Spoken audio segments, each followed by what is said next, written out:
Rizal's childhood and early education.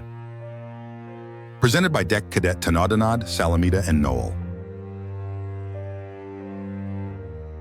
Rizal had good memories of childhood in Calamba. As a family, they prayed together during the Angelus. There were times when they would stay in the garden exchanging stories.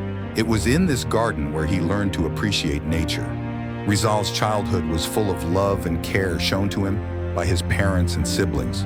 Due to his poor health, Rizal had a personal servant who, after the daily Angelus, would tell him legends and fairy tales.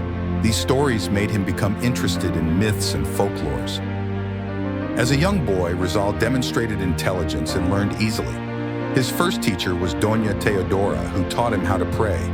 He was only 3 years old when he learned the alphabet. At a very young age, he already showed a great interest in reading books. He enjoyed staying in their library at home with his mother. Eventually, Doña Teodora would notice Rizal's skills in poetry. Later, she felt the need for a private tutor for the young Rizal. Just like the other children from the Principalia class, Rizal experienced education under private tutors. His first private tutor was Maestro Celestino, followed by Maestro Lucas Padua. But it was Maestro Leon Monroy, his third tutor, who honed his skills in basic Latin, reading, and writing. This home education from private tutors prepared Rizal to formal schooling, which he first experienced in Biñan. At the age of 9, Rizal left Calamba with his brother to study in Biñan. After 1.5 hours of travel, they reached the town on board a caramata.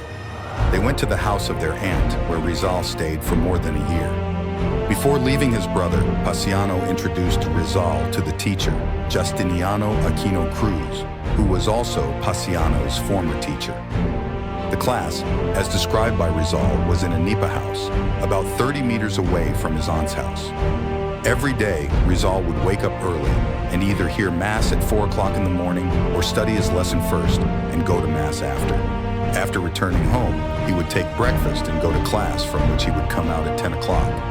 He would pray with his cousins at 6 and then study for a while before going to sleep. In Biñan, he excelled in Latin and Spanish. He also had painting lessons under Maestro Cruz's father-in-law, Juancho, an old painter. Rizal's leisure hours were mostly spent in Juancho's studio, where he was given free lessons in painting and drawing. After receiving a letter from his sister, Saturnina, Rizal returned to Calamba on December 17, 1870, after 1.5 years of schooling in Biñan. He went home on board the steamship Talim and was accompanied by Arturo Camps, a Frenchman, and who was a friend of his father. Rizal, followed by Arturo, disembarks from the steamship, stepping onto the land of Calamba. Rizal being warmly embraced by his family at their home. The joy and relief on their faces and the comfort of Rizal being back in his familial surroundings underscore the emotional reunion and the end of his journey from Biñan. Thank you for watching.